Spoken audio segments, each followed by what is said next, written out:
요한복음 16장 7절에서 11절입니다. 요한복음 16장 7절에서 11절 말씀 같이 읽을까요? 그러나 내가 너희에게 실상을 말하노니 내가 떠나가는 것이 너희에게 유익이라.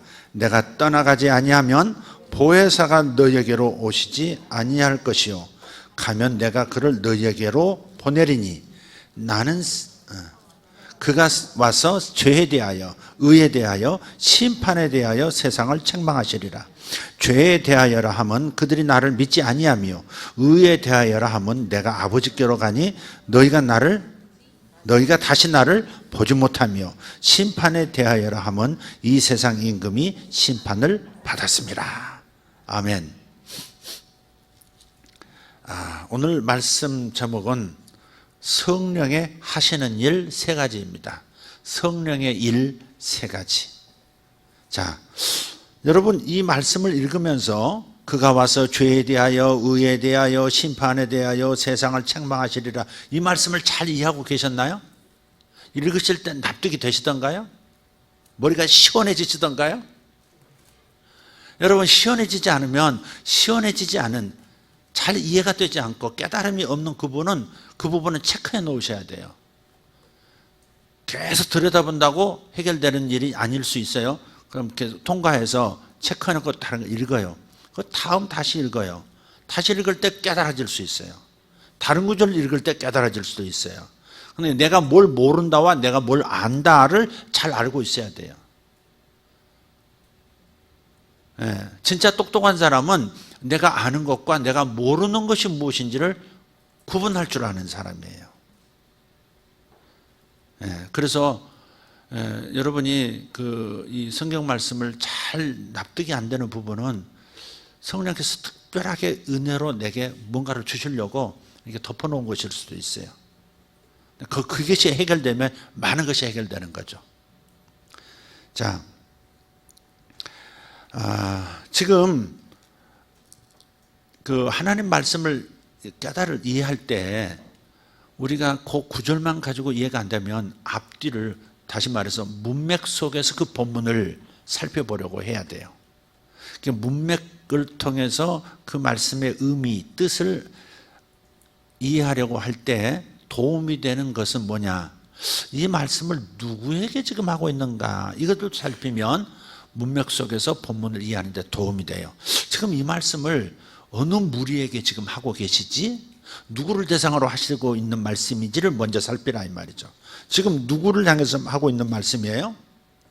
당신의 제자들을 향해서 하고 계시는 거예요. 지금 7절을 보시면 그러나 내가 너희에게 실상을 말하노니 내가 떠나가는 것이 너희에게 유익이라. 내가 떠나가지 아니하면 보혜사가 너희에게로 오시지 아니할 것이요 가면 내가 그를 너희에게 보내리니 그랬어요. 그러니까 보혜사는 성령을 말하는 것이죠. 성령님, 내가 아버지께 가야 나의 공로로 내가 십자가에서 이루어 놓은 그 일로 인해서 아버지 하나님께서 성령을 너희에게로 보내실 거야. 보혜사를 너희에게로 보내실 거야. 그 말씀을 하고 있단 말이죠. 그러니까 전체적으로 이 말씀을 듣는 대상은 지금 제자들인 거예요. 제자들이지만 강론에 가서는 다른 대상을 향하여 성령께서 각각 다른 일을 하고 계세요. 그게 8절부터 나오는 얘기예요. 자, 한번 봅시다. 성령께서 예수 믿는 사람들, 구원받은 자들에게 성령께서 오셔서 지금 무엇을 하시는가 하는 거예요. 자, 그게 이제 16장 8절 보면 그가 와서, 그는 누구죠? 성령께서 오셔서 죄에 대하여 책망하신다 그랬거든요. 자, 죄에 대해서 세상을 책망하신다는 뜻을 9절에 가서 다시 해석해 주세요. 죄에 대하여라 함은 그들이 나를 믿지 아니하며 그랬어요. 지금 요 문장은 누구에게 필요한 말이, 누구에게 필요한 말씀인 거예요? 너희예요? 그들이에요?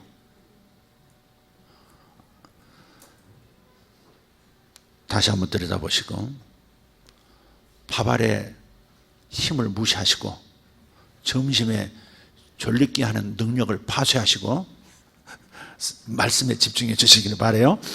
죄에 대하여라 함은 그들이 나를 믿지 아니하며 그랬어요. 지금 요 말씀은 제자들에게 하고 있지만 누구에 대하여 말하고 있어요? 그들에게 대하여 말하고 있어요. 그들이 누굴까? 지금 말씀을 듣는 이들은 믿는 자들이지만 그들은 아직 예수님을 믿지 아니하는 자, 불신자, 비신자예요.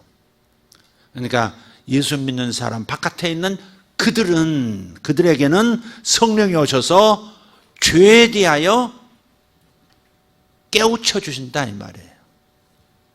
그러니까 성령께서 이 땅에 오셔서 하시는 일이 뭘까? 죄에 대해서 깨닫게 해주시는 불신자의 죄예요. 죄들이 아닙니다.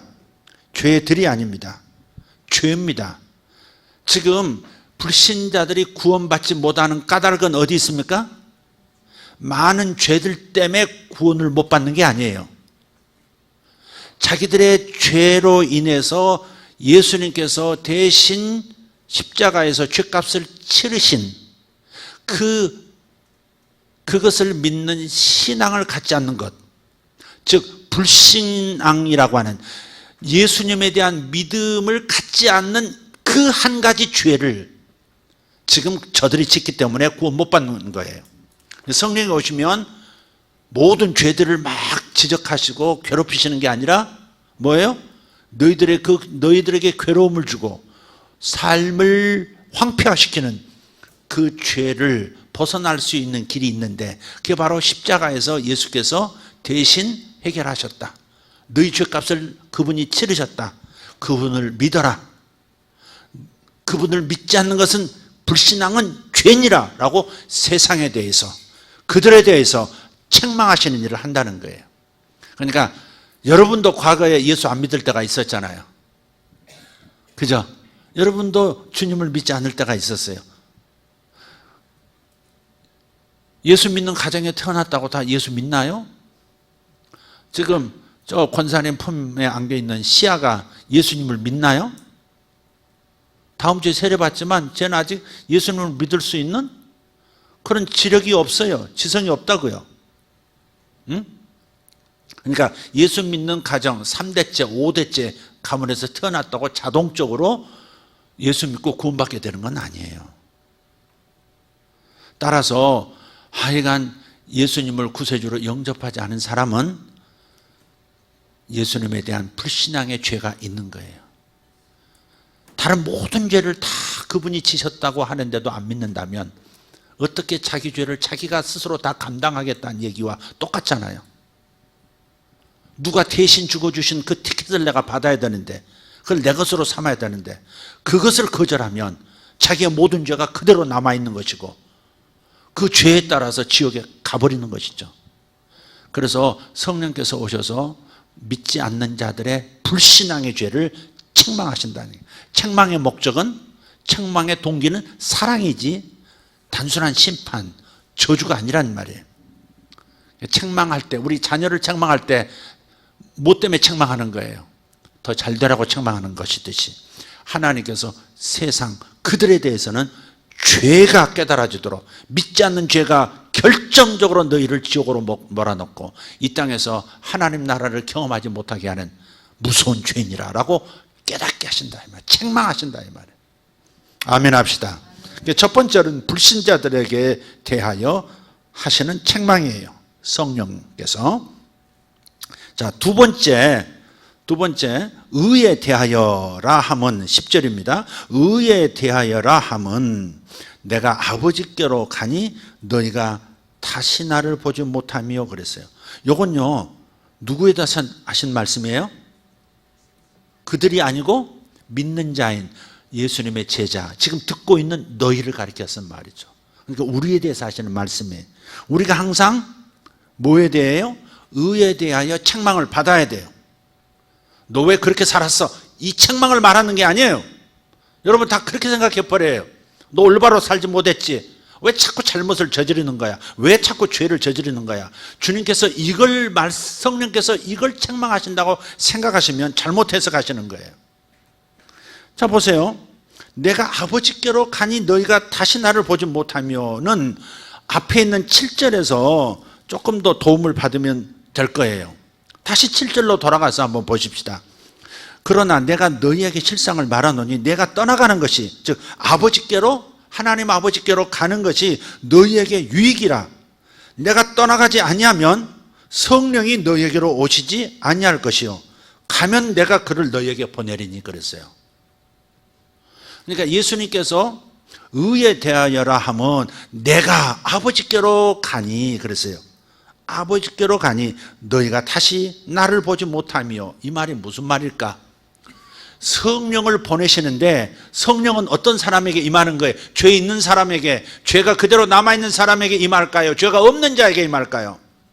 죄가 없는 자에게 성령은 임하시는 거예요. 성령이 아예 내 안에 들어와 사시잖아요. 근데 내 안에 할 때 그 안은 어디예요? 내 영 안에 들어와 사시는 거예요. 하나님은 영이시요 우리도 영적 존재예요. 그래서 하나님이 들어오시면 영은 영을 상대하는 법, 영은 영에 담기는 법. 그래서 하나님의 성령이 창조의 영이신 그분이 내 영 안에 들어오신 거예요. 그래서 내 영은 완벽하게 의로워졌다는 것을 무엇을 통해서 알 수 있어요? 예수께서 떠나시는 거예요. 십자가에서 나를 믿는 모든 자들에게 의로움을 주었노라. 그러니 성령 받을 준비가 끝났다. 그것이 예수님께서 떠나시는 것을 통해서 우리에게 알려주시는 속뜻이에요. 그게. 그러니까 내가 아버지께로 떠나니, 내가 아버지께로 가니 너희가 다시 나를 보지 못하리라. 이것은 슬픈 일이에요? 좋은 일이에요? 좋은 일인 것이지. 성령이 이제 내 안에 들어오시는 거니까. 근데 성령이 내 안에 들어오신다는 것은 십자가에서 내 영이 완벽하게 깨끗하게 되어서 100% 예수님처럼 의로워졌다는 것을 증명하는 것이다 이 말이죠. 여러분이 성령 받았다는 것은, 방언을 한다는 것은 여러분의 영은 100% 구원받은 영이라 그것을 증거하는 것이에요. 그러니까 방언은 내가 뭐 이렇게 신비한 체험에서 은사 받았어, 단지 그것만을 얘기하시면 안 돼요. 와, 내가 내 영이 거듭났구나, 내 영이 하나님의 의를 이제 덧입었구나, 예수님과 똑같은 수준의 거룩함과 정결함과 선함과 아름다움이 내 영 안에 임했구나. 그러니 죄 없으신 성령께서, 완벽하신 성령께서 내 안에 들어오셔서 나와 하나가 되실 수 있는 거지. 그래서 성도들이 이걸 깨닫지 못하고 있을 때가 많다 이 말이에요. 예수 믿는다는 너희가, 예수님의 제자인 너희가 아직도 죄인이라고 자신을 핍박하고 스스로 자신을 비참하게 땅에 던져서 나 같은 죄인, 날마다 잘못하는 나여, 그렇게 자신을 비하하고 격을 낮춘다면 하나님께 영광이 될 게 뭐가 있습니까? 나에게도 유익이 없지만 깨끗하게 해놓으신 내 영을 어찌하여 의인이라고 말씀하시는 하나님의 목소리를 왜 이렇게 무참하게 뒤집어 버린단 말입니까? 그걸 책망하신다 그 말이에요. 우리들은 계속 이 싸움을 싸우고 있어요. 내 마음, 내 몸에 지금 아직도 남아있는 예수 믿기 전에 죄의 흔적들, 죄의 기억들, 죄의 습관들이 있어서 아직도 죄에 노출되고 있지만, 보세요, 여러분, 하나님께서 여러분을 의인이라고 말씀하고 계시지 죄인이라고 말씀하지 않아요. 의인인데 의인이 옛날 습관 때문에 자꾸 다시 죄로 돌아가는 경향성이 있는 것이죠. 이걸 구분하셔야 돼요. 죄인이기 때문에 죄를 짓는 것과 의인인데 죄를 여전히 짓는 것은 다른 거예요. 이해가 되셨습니까? 네. 그래서 우리가 이 부분에 대해서 자꾸, 아주 지난주에도 제가 자주 말씀드렸는데, 교회 안에 죄의식, 죄책감, 정죄감을 갖는 것이 만연해 있습니다. 만연해 있어요. 죄를 이기는 방법은 죄를 자꾸 지적하고 죄를 스스로에게 들춰내고 나는 죄인이야 이렇게 윽박지르면서 해결되는 문제가 아니에요. 내가 의롭게 되었다는 사실을 확실하게 믿을 때 죄를 떨쳐버릴 힘이 더 강력하게 임하는 거예요.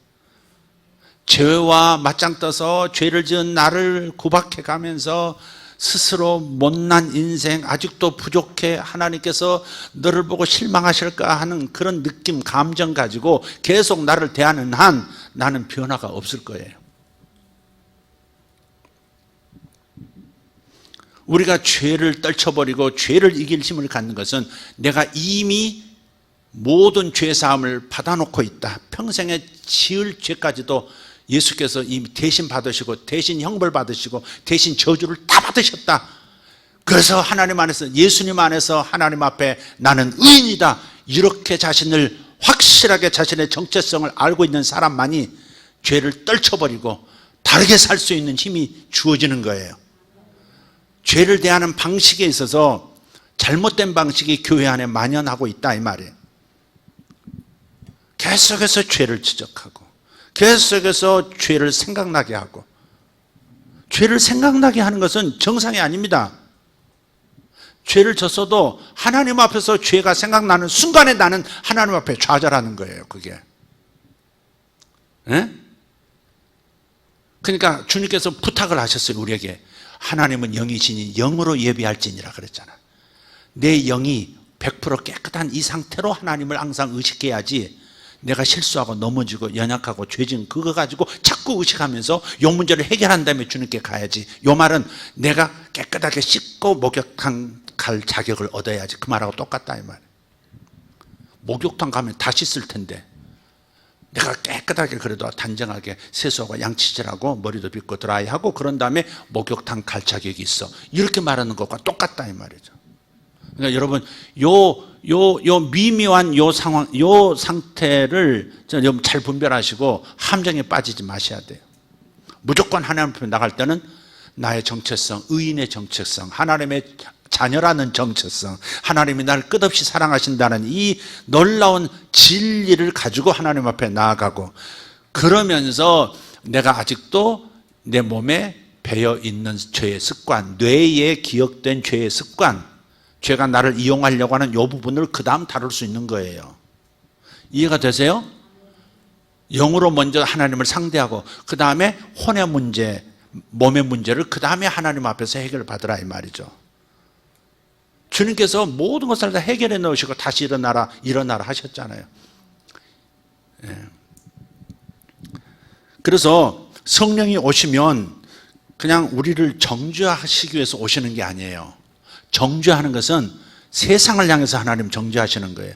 믿지 아니하는 저들을 정죄해서 너희들이 불신앙 가운데 있으니 너희를 위해서 죽어준 예수를 받아들이지 않니 너희들은 지옥이야 라고 그렇게 정죄하는 것이지, 우리를 향해서는 정죄하지 않으세요. 우리를 향해서는 정죄하지 않으세요. 성령을 통해서 성경 말씀을 제대로 한번 들어보세요. 한번 볼까요? 히브리서 8장 12절.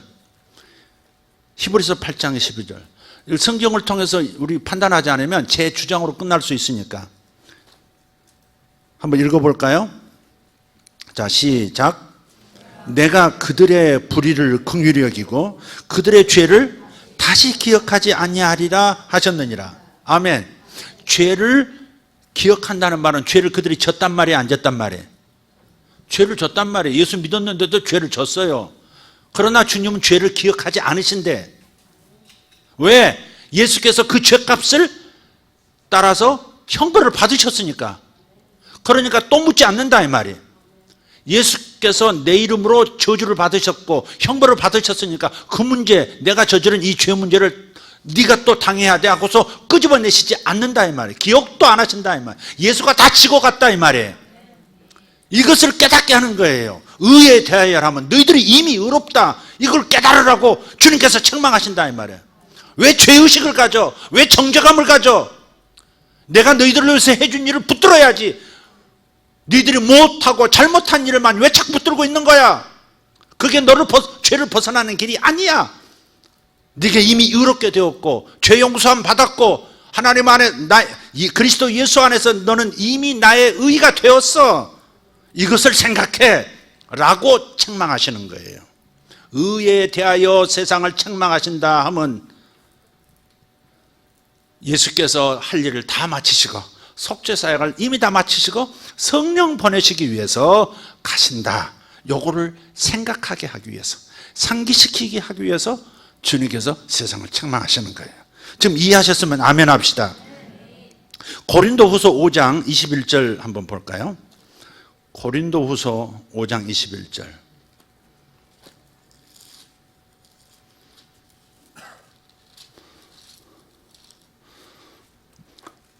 6장 1절까지입니다. 시작. 하나님이 죄를 알지도 못하신 이를, 이게 누구예요? 죄를 알지도 못하신 이는 누구예요? 예수님. 하나님이 죄를 알지도 못하시는 이 예수를 우리를 대신하여 죄로 삼으신 것은, 어마어마한 죄로 삼으셨죠. 이 나쁜 놈 하면서, 이 사악한 놈 하면서 예수님의 몸에, 예수님의 마음에, 예수님의 영에 온갖 저주와 온갖 형벌을 다 쏟아부으신 거예요. 예수님이 육체만 고난 받으신 게 아니에요. 마음도 고난을 받으셨고요. 그 영은 운명하신 다음에, 돌아가신 다음에 그 영은 지옥에까지 가신 거예요. 그래서 미국, 영국 할 것 없이 우리나라를 빼놓고 다른 나라에서 고백하는 사도신경을 한번, 원문을 한번 읽어보세요. 그가 십자가에서 속죄사역을 마치시고 그가 지옥에 내려가사 돼 있어요. 근데 지옥에 내려가사가 이상하게 한국에서는 빠져 있어요. 천주교의 연옥설로 생각할까 봐 한국에서는 빼버렸어요. 근데 원래 사도신경의 신앙 고백은 예수께서 지옥에까지 떨어지신 거예요. 우리가 지옥에 떨어져야 하잖아요. 근데 그분의 영이 지옥에까지 떨어지신 거예요. 그러나 그의 죄 때문이 아닌 것이 분명하기 때문에 다시 성령께서 살리신 것이죠. 이해가 되셨습니까? 그러니까 예수님의 영, 혼, 육 전체가 저주를 받고 내 죄로 인해서, 우리 모두의 죄로 인해서 형벌을 다 받으신 거예요. 모든 하나님의 진노는 다 그의 영, 혼, 육에 다 쏟아부으신 거예요. 그러니까 그분이 다 감당하셨으니까 이제 우리는 어떻게 하라? 예수님 안에서 예수님의 의를 내 것으로 삼으라 이 말이에요. 아멘? 받아들이시면 돼요. 그냥 받아들이세요. 자, 다시 한번 21절 다시 읽겠습니다. 하나님이 죄를 알지도 못하신 이를 우리를 대신하여 죄로 삼으신 것은 우리로 하여금 그 안에서 하나님의 의가 되게 하려 하심이라. 십자가 역사로 말미암아 우리는 하나님 앞에 설 수 있는 의로운 자가 되었습니다. 아멘 합시다. 현실에서 내 마음과 몸은 죄를 저지르지만 내 영은 그런 게 아니에요. 완벽하게 끝난 거예요. 자, 그 다음 6장 1절 시작. 우리가 하나님과 함께 일하는 자로서 너희를 권하노니 하나님의 은혜를 헛되이 받지 말라. 이게 우리가 아직도 나는 죄인이야, 오늘 또 잘못을 저질렀어, 어떡하지, 하나님 나쁜 놈이에요, 제가 또 실망시켜드렸어요, 자꾸 자기를 자책하고 정죄감 갖는 것은, 그거는 은혜를 헛되이 받는 거예요. 십자가의 은혜를 헛되이 받는 거예요. 성령까지도 받아놓고 성령이 들어오실 만큼 깨끗한 존재가 되었는데 자꾸 자기의 잘못만을 드러내고 있고 자책하고 있다면, 또 그런 설교를 즐겨 듣고 그런 설교를 통해서 나를 책망해달라고 말하고, 이런 사람들은 은혜를 헛되이 받는 거예요. 십자가의 은혜, 예수 그리스도의 희생을 헛되이 받고 있는 거예요. 얼마나 답답하면 이렇게 말하겠어요. 은혜를 헛되이 받지 말라고, 은혜를 무효화시키지 말라고. 성령의 사역은 꼬치꼬치 우리의 잘잘못을 따지고 지적질하고, 그래서 우리로 하여금 자신의 못남을 깨닫고 그냥 자책하라고, 그렇게 역사하시는 분이 성령이 아니세요. 성령이 오신 것은 우리를 돕기 위해서 오신 거예요. 의롭다는 것을 깨닫게 하시려고, 예수께서 감당하셨다는 것을 깨닫게 하시려고. 성령 받았으니 너는 이미 하나님이 인정하신 사람이야, 영원히 깨끗해진 존재야, 네가 마음으로 짓는 죄 몸으로 짓는 죄도 이미 예수께서 십자가에서 다 감당하셨으니까 자유를 좀 얻어. 할렐루야. 이렇게 깨닫도록 만드신 것이 성령, 나를 세워주시는 일이 성령의 일이다 이 말이에요. 요한복음 14장 16절 보세요. 같이 읽습니다. 내가 아버지께 구하겠으니 그가 또 다른 보혜사를 너에게 주사 영원토록 너희와 함께 있게 하시라니. 예, 그분이, 성령이 한 번 오시면 영원히 함께 하세요. 그래서 그분이 내 안에서 뭘 하셔요? 돕기 위해서 오시는 분, 헬퍼다, 헬퍼. 지적질 하려고 오시는 분이 아니라 헬퍼로 오신 거예요. 어떤 분이 그러더라고요. 왜 자꾸 지적질이야? 그러더라고요. 어떤 분에게 이거 이렇게 했으면 좋겠어요, 권사님. 누군가가 그랬는데 그분이 왜 지적질이야? 그러더니 얼마 있다가 교회 나가셨어요. 성령은 지적질하러 오신 분이 아니에요. 짜다 맵다 이렇게 하려고 오신 분이 아니에요. 오늘 고추장에 살짝 짜고 먹었어요. 성령은 이렇게 지적질 하시는 분이 아니에요. 너 남편한테 대하는 태도가 뭐야? 이런 거 지적하려고 오시고, 그래서 나를 못된 여자로 자꾸 스스로 생각하도록 정죄하려고 오신 그런 역할자가 아니세요. 너는 구원받은 자야. 바로 그래. 그건 죄 맞아. 그렇지만 바로 그 죄값을 내가 다 치렀어. 예수께서 다 치렀어. 그러니까 용기를 다시 내고 의를 행하고 잘 살아봐. 이렇게 격려하시는 분이 성령님의 역할이에요. 아시겠습니까? 세상에 대해서는 이 믿지 않는 놈들 그렇게 말씀하심으로써 구원받게 하시지만, 이미 믿는 우리는 너는 완벽해. Oh my love, perfect. 이렇게 문장이 이어지질 않는다. 그래서 우리 예수 믿는 사람들이 죄의 문제로 씨름하고 있는 까닭은 자신이 의롭게 되었다는 것을 아직도 깨닫지 못했기 때문에 그렇습니다. 충분히 깨닫고 주장하지 못하기 때문에 죄 문제 때문에 시달리고 있는 겁니다. 어떤 사람들은 그렇게 얘기해요. 목사님, 그렇게 이미 다 용서됐다고 말씀하시고 그런 말씀 자꾸 설교하시면 염려스럽습니다. 무슨 염려예요? 이제 다 용서받았으니까 문죄를 저질러도 다 이미 용서하셨을 테니까 그럼 마음대로 살지 않겠습니까? 그건요, 진실을 모르는 사람들이나 그렇게 말하는 거예요. 올바로 믿으면 올바로 살아가게 되어 있습니다. 내가 의인이라는 사실을 집중하면 그러면 의롭게 사는 힘을 가지고 더 의롭게 삽니다. 죄를 멀리하면서 살고 죄를 다스리면서 사는 사람이 되는 거예요. 그러니까 뭔가 경험 못 해본 사람들이나 자꾸 머리로만 생각하고 그렇게 자꾸 죄 용서 다 받았다고 말씀하시면 교인들이 방자해질까 두렵습니다. 로마서 보십시오. 사도 바울이 그렇게 이 설교를 하니까 저들이 그러면 은혜를 더하게 하려고 죄를 더 많이 짓지 않겠습니까? 사도님 그렇게 했단 말이에요. 그러니까 그럴 수 없느니라 그랬어요.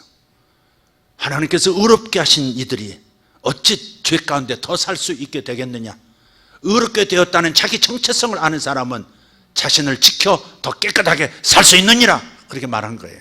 그게 의롭다 믿는, 자신이 의롭게 이미 되었다라고 믿는 사람의 능력인 거예요. 그게.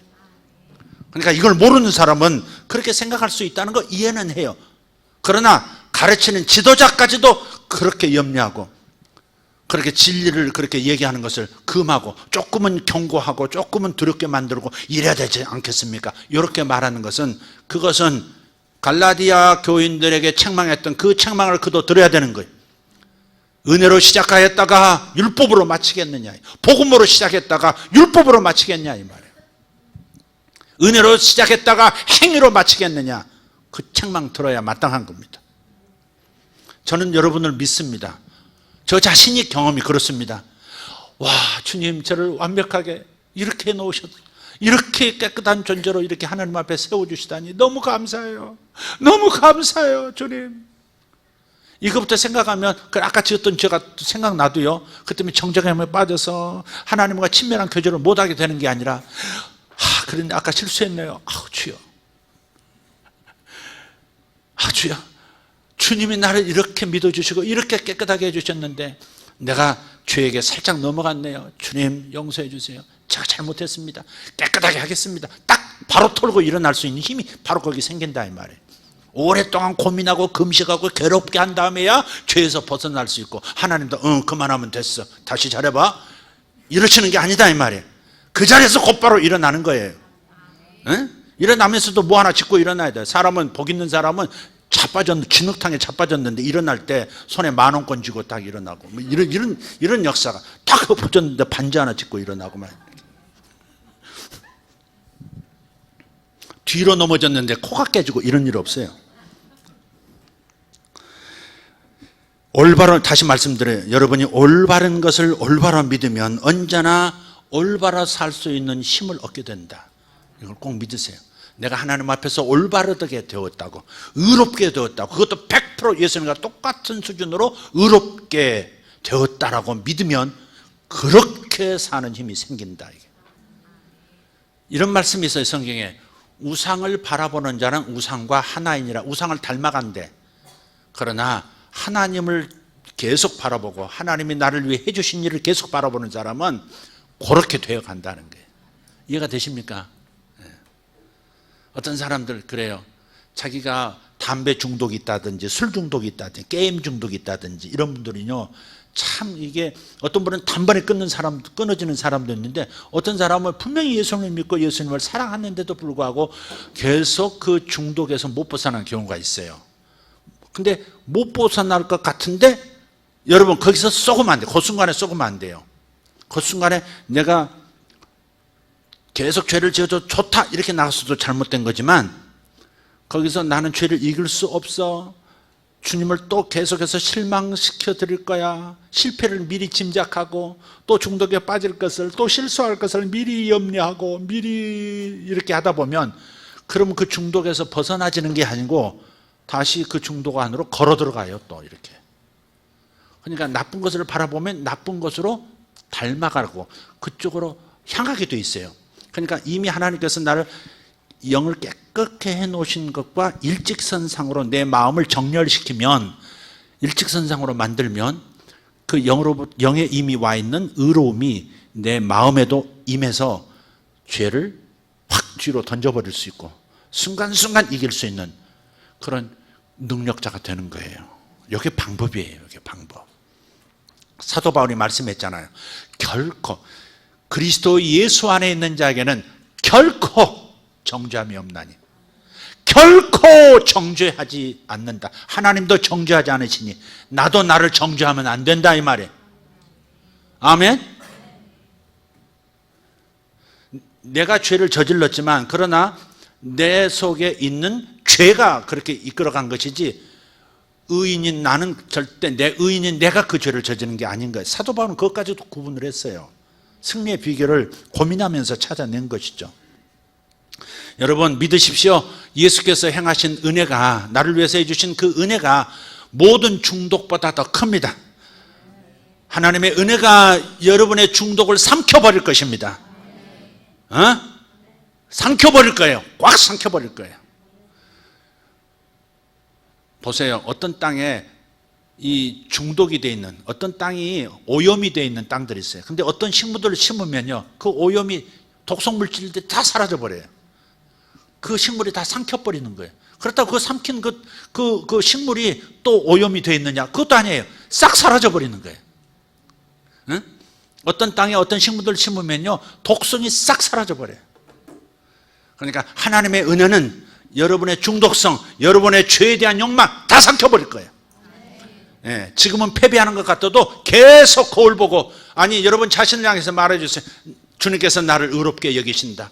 예수께서 이 죄마저도 감당하셨다. 얼마나 감사하냐 내 영혼아. 내 영혼아 주님께 감사하라. 나는 의인이다. 너는 의인이다. 그러니 주님께 감사할 것뿐이다. 할렐루야. 이렇게 하는 과정에서 여러분 중독에서 벗어납니다. 절대 중독에서 실수해서 넘어졌다고 거기서 콱 주저앉고 더 그쪽으로 가버리지 말고, 그 자리에서 복음으로 돌아가고 그 자리에서 다시 일어나서 주님이 나를 의롭게 만들어주시고 주님께서 나를 위해서 행해주신 그 일에 집중하십시오. 벗어날 겁니다. 할렐루야. 사라질 거예요. 저도 중독이 있었지만, 저 나름의 중독이 있었지만 하나님의 은혜가 삼켜버리시더라고요. 여러 가지 잘못 빠져있는 것들이 다 삼켜버리시더라고요. 고린도전서 15장 13절 한번 보십시다. 고린도전서 15장 34절. 자, 시작. 저 같이 따라오고 계시죠? 네? 조금만 집중해 주세요. 다 끝났어요.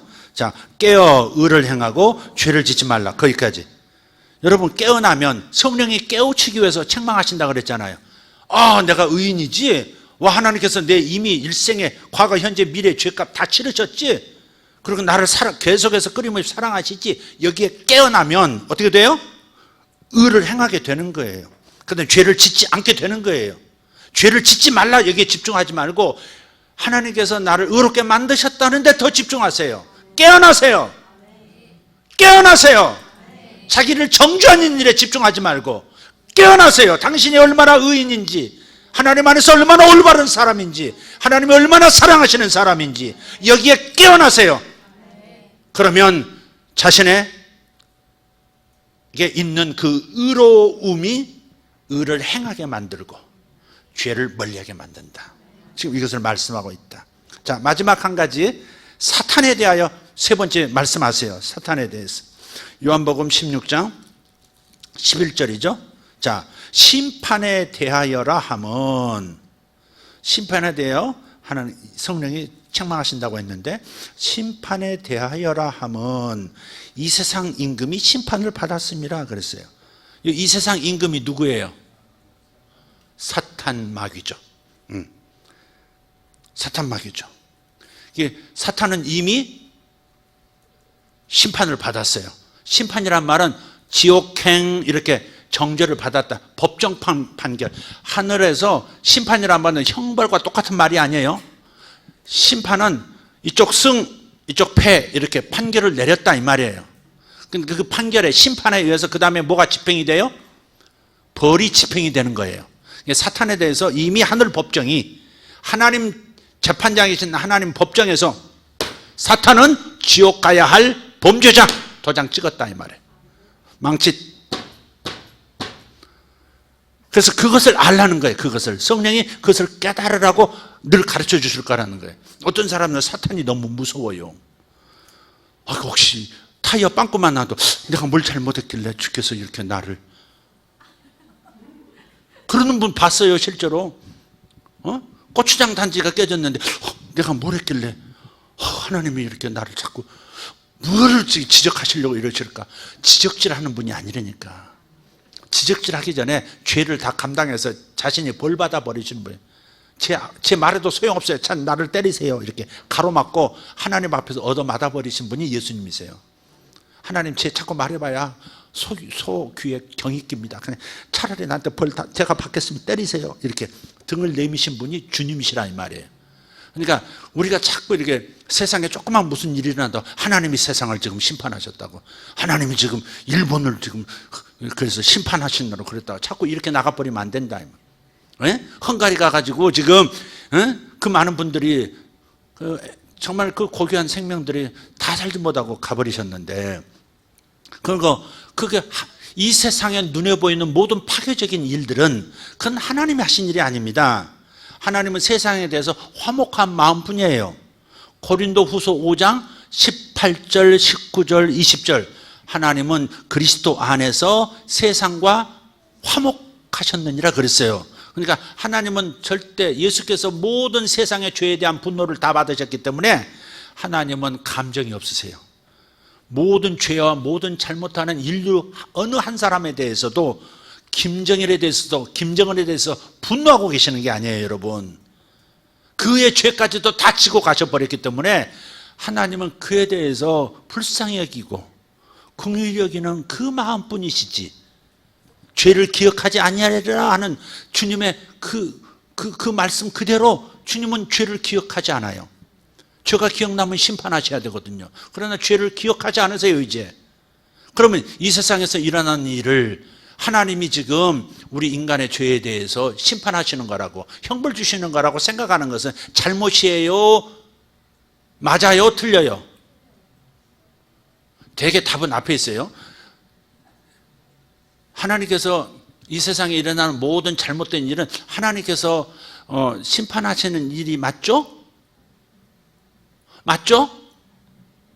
또 아멘은 또 뭐야? 지금 듣고 있는 거 안 듣고 있는 거? 아멘이 뭐야? 틀린 거지. 아멘이 노멘이지 그건.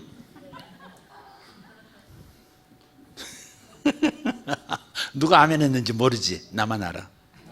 본인과. 그래서 우리가 이 하나님의 마음, 십자가 이후에 하나님이 인류를 향한 마음, 세상을 향한 마음을 아셔야 돼요. 근데 이런 설교를 하면 그러면 범죄를 많이 저지르겠네. 그렇지 않다고 말씀드렸죠? 아멘? 예. 자, 그래서 그 전부 사탄의 작품입니다. 한갈에서 일어난 사탄의 작품입니다. 얼마나 비참한 일입니까? 애가 저기 가서 평생 장애를 안고 살아갈 만큼 어떤 일이 벌어졌다. 그건 하나님 작품이 아닙니다. 하나님께서 뭘 깨닫게 하시려고, 나를 연단하시려고 그렇게 하나님께 덤태게 씌우지 마세요. 뭐 굉장히 믿음 좋은 것처럼, 하나님께 영광 돌리는 것처럼, 원망하지 않는 것처럼 원망을 해요. 하나님을 원망하지 않는 것처럼 하나님께 모든 죄를 덤태기를 쓰는, 하나님께서 영광 받으시려고 내 사업을 망가뜨리셨다고. 할렐루야. 조동이를 그냥. 사탄이 하는 일은요, 뭐였어요? 항상 비난하고 참소하는 일이야. 요한계시록 12장 10절 보세요. 밤낮 참소하던 자가 하늘 보좌 앞에서 밤낮 검사 노릇하던, 저놈은 10년형입니다. 저놈은 사형입니다. 저놈은 저주받아야 합니다. 저놈은 지옥 가야 합니다. 항상 참소하던, 비난하던 하늘의 검사가 이제 쫓겨났어. 왜? 지가 불법자야. 예수가 죄인이 아닌데 죄인으로 만들어서 죽였거든. 그래서 하늘에서 불법자라고, 지옥갈 놈이라고 무고죄로 선고가 떨어졌다는 거야. 그러니까 마귀를 두려워하시면 안 돼요. 아멘? 삶에서 이런 일을 보면 어떤 사람은 조금만 그래도 무서워하고, 막 가위 한 번만 들려도 그냥, 여러분 가위 들리는 거 있잖아요. 잘 때 엄마 나 깨워줘 막 하잖아요. 저도 지금도 해요. 엄마는 없으니까 여보 나 좀 빨리 와서 깨워줘 뭐 그런 거 있잖아. 가위 눌릴 때 정신은 멀쩡한 것 같은데 깨어나지 않는 거 있잖아요. 근데 잘 보면 맨정신 아닙니다. 그거 몽롱한 상태입니다. 근데 그게 뭐냐면 되게 숨이 막히잖아요. 코 호흡이 잘 안 될 때 뇌에 산소가 안 가잖아요. 그럼 뇌에서 나를 깨우려고 악몽을 꾸게 만드는 거예요. 그게 뭐 귀신이 와서 나를 뭐 이렇게 막 누르고 막 귀신이 역사했다고 그러는데, 여러분 사탄을 너무 두려워하는 거예요. 귀신들을. 사탄도 두려워할 존재가 아닌데 아무것도 아니거든요. 이제 제가 말씀드렸잖아요. 골로새서 2장 13절 15절 보면요, 한번 봅시다. 이것만 하고 이제 마치겠습니다. 은혜, 하나님의 예수 그리스도의 은혜가 무력화시킨 네 가지가 나와요. 한번 읽어보죠. 골로새서 2장 13절 시작. 또 범죄와 육체의 무할례로 죽었던 너희를, 우리가 뭐가 죽었었어요? 예수 믿기 전에 목숨이, 여러분 몸이 죽었어요? 마음이 죽었었어요? 뭐가 죽었었어요? 영이 죽었었던 거예요. 영이 죄로 인해서 하나님과 관계가, 영이신 하나님과 관계가 끊어져 있었던 거예요. 그게 죽었었어요. 그런데 죽었던 너희를 하나님이 그와 함께, 예수와 함께 살리셨다는 거예요. 할렐루야. 그러니까 은혜가 무력화시킨 네 가지 중에 첫 번째는 사망을 무력화시킨 거예요. 여러분에게 영원히 죽음이 없어요. 이제 살아서 믿는 자는 영원히 살리라 하신 말씀 있잖아요. 그 말씀 맞아요. 영이 살아났잖아요. 다시 죽는 일이 없어요. 여러분 영원히 천국의 시민이요, 하나님의 자녀요, 영원히 하늘의 유업을 받을 의인입니다. 하나님의 자녀입니다. 살아났어요. 육체도 언젠가는 살아날 거예요. 언제? 주님 재림하시면 영원히 죽지 않을 부활의 몸으로 살아날 거예요. 예배 시간에 막 졸았어도 부활의 날에 살려주실 거야. 어쨌든 성령은 지적질하지 않으시지만 목사는 지적질을 해요. 이렇게 그와 함께 사망을 무력화시켰어요. 두 번째, 우리의 모든 죄를 사하시고 죄의 힘을, 죄의 역사를 무력화시킨 거예요. 왜? 죄값을 그분이 치러버리셨으니까. 죄를 짓게 만든 다음에 정죄하는 죄의 힘이 무력화된 거예요. 여러분 오늘 가셔서 죄를 졌다 할지라도 죄가 여러분을, 하나님과 관계를 끊을 수 없습니다. 아멘입니까? 여러분이 지은 죄가, 반복해서 지은 죄가 하나님과 관계를 끊지 못한다 이 말이에요. 그러니 죄가 무력화된 거예요. 두 번째, 은혜가, 예수의 은혜가 무력화시킨 두 번째는 죄의 힘이에요. 자, 14절. 우리를 거스르고 불리하게 하는 법조문. 하나님과 나 사이에 법조문이 뭐가 있을까? 율법이지. 그 법조문으로 쓴 증서를 지우시고 제하여 버리사 십자가에 못 박으시고 그랬어요. 율법이 하라 하지 말라 있잖아요. 그걸 다 지키려면 보세요. 한 대 맞았어. 그럼 우리는 어떻게 해야 돼요? 이쪽도 때려주세요. 멋지게 소리 났습니다. 이쪽도 더 아프게 때려주세요. 이게 우리의 세상에 대한 반응이 돼야 한다는 거예요. 근데 이렇게 할 사람이 있냐고요. 이렇게 할 사람이 있냐고. 한 대 나한테 맞아볼래요? 목사한테 맞아도 뒤집어집니다. 은혜로 받는 사람 없습니다. 그러니까 주님께서 율법이 하라 하지 말라는 우리가 어기고 있다 이 말이에요. 그렇게 지키지 않아. 예수님의 율법도 우리는 안 지켜. 안 지켜. 못 지켜요. 안 지켜가 아니라 못 지켜. 그런데 바로 율법에서 명한 대로 하지 않으면 그건 죄가 되는 것이고 죄값을 치러야 돼요, 여러분. 그건 분명해요. 법이 살아있으니까 죄값을 치러야 돼. 그런데 율법의 증서를 찢어버렸다는 것은 너 율법 어겼지? 요 죄값을 치르고 지옥 가라고 하는 그 증서가 찢어졌다 이 말이에요. 왜? 예수께서 대신 받으시고 지옥까지 가셨으니까. 저주 받으셨으니까.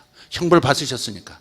그래서 율법의 효력이 찢어져 버린 거다 이 말. 우리에게 율법이 없어졌다가 아니라 율법이 분명히 있지만 율법에 해당하는 당연히 내가 치러야 할 죄값들이 이제는 어때요? 없어져 버렸기 때문에 율법이 나에게 영향을 끼칠 수 있어요, 없어요? 없다 이 말. 끝났다 이게. 끝났다. 이해가 되십니까? 얼마나 큰 자유를 우리에게 주신 거예요.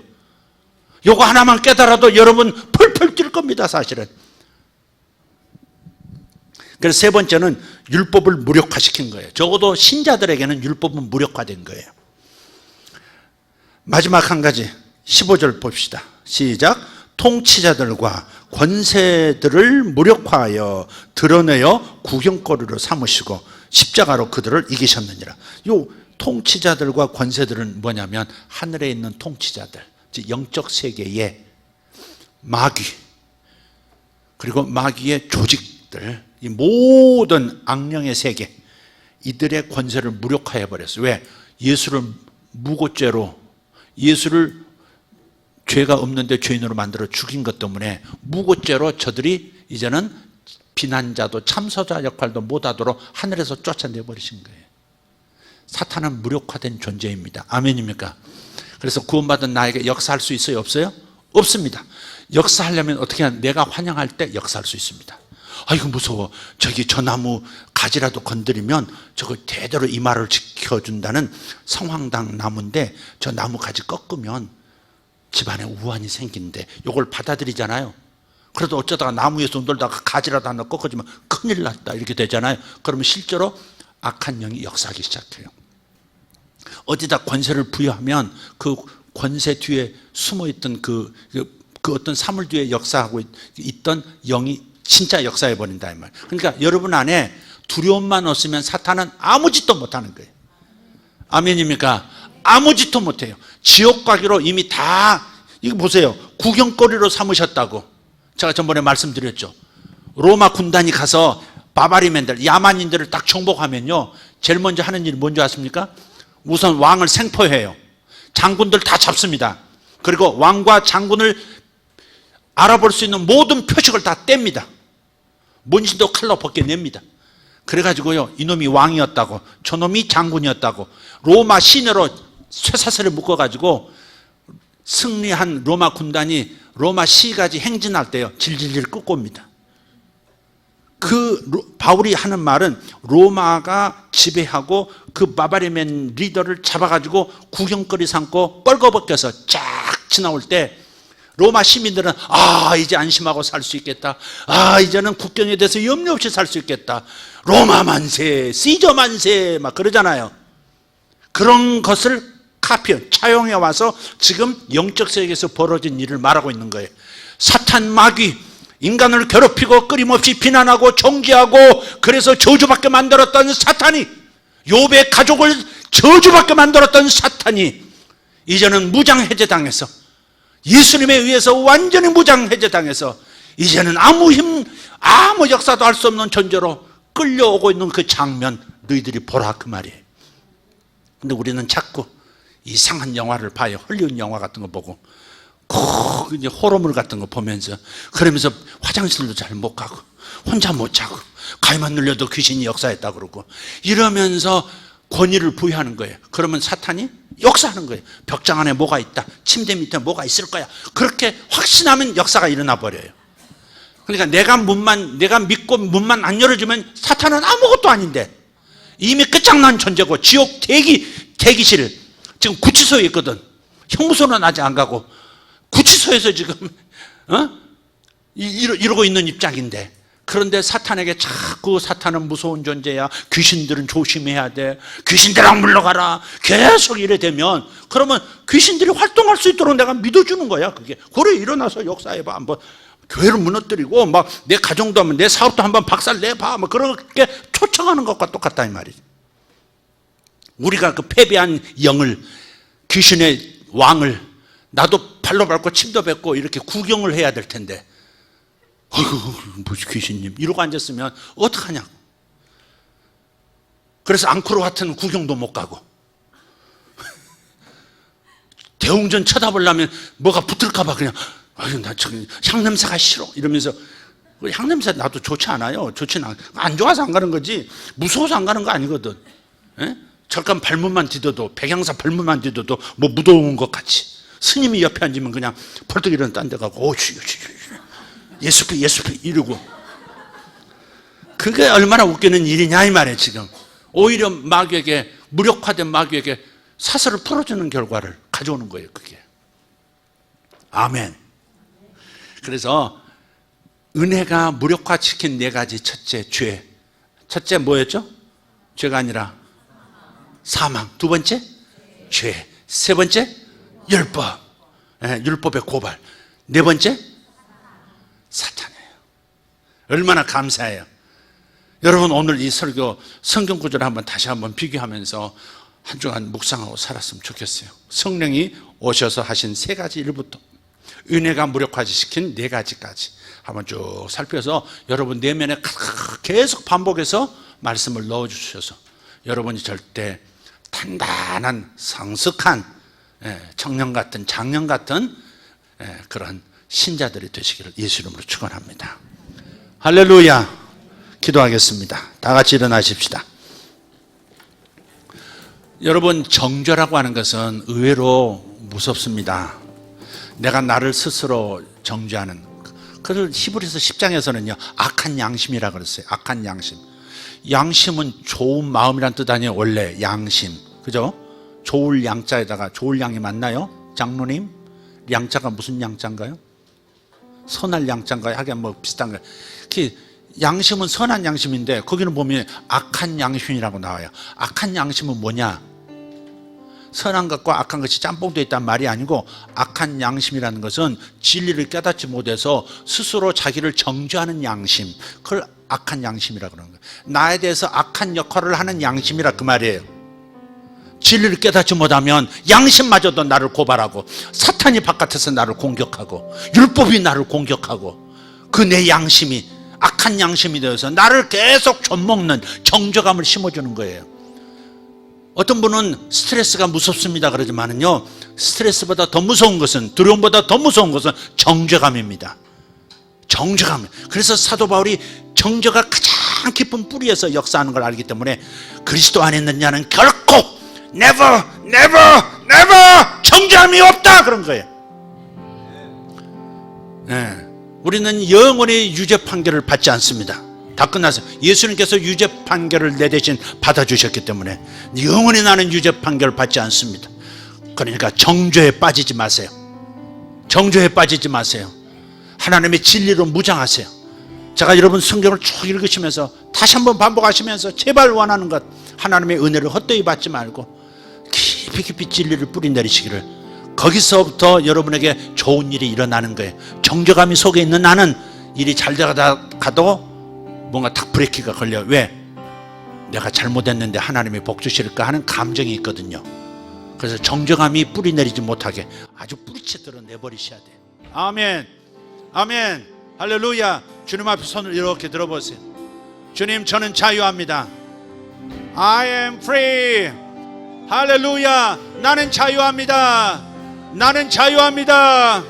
나는 자유합니다. 다 같이 나는 자유합니다. 나는 자유합니다. 나는 자유합니다. 주여, 할렐루야. 주님, 우리에게 자유를 주신 것을 감사합니다. 성령이 하신 세 가지 일, 세상에 대하여 책망하시는 세 가지 일, 아버지 하나님, 믿지 않는 자들의 불신앙을 책망하시고 의인들이 자신의 의인됨을 깨닫지 못하는 것을 책망하시고, 자신이 의인되지 못했다는 사실, 의인이 되지 못했다고 하는 정죄감에 빠지는 것을 책망하심, 그리고 사탄이 이미 무력화되었다는 사실, 이걸 깨닫지 못하는 그리스도인들에 대해서 주님께서 책망하시는 것을 오늘 말씀을 통해서 배웠습니다. 아버지 하나님, 도와주십시오. 진리를 통해서 승리하게 하시고, 진리를 통해서 이미 얻은 승리를 승리로 쟁취할 수 있도록 주님 역사하여 주시옵소서. 하나님 감사합니다. 예수 이름으로 모든 거짓에 속아서 어려움을 겪는 어려운 형편의 모든 일들은 떠나갈지어다. 가난의 영도 떠나가고 질병의 영도 예수 이름으로 떠나가라. 질병아 예수 이름으로 떠나갈지어다. 의인의 몸에 질병은 붙어 있을 수 없다. 의인의 몸에 질병은 붙어 있을 수 없다. 떠나가라. 주님 감사합니다. 아버지, 사탄을 다스리고 사탄을 끄집고 아버지, 사탄을 무력화시키신 예수님의 은혜, 아버지, 나도 사용하고 나도 자유를 얻으려 합니다. 주님 감사합니다. 주님 감사합니다. 주님 감사합니다. 할렐루야.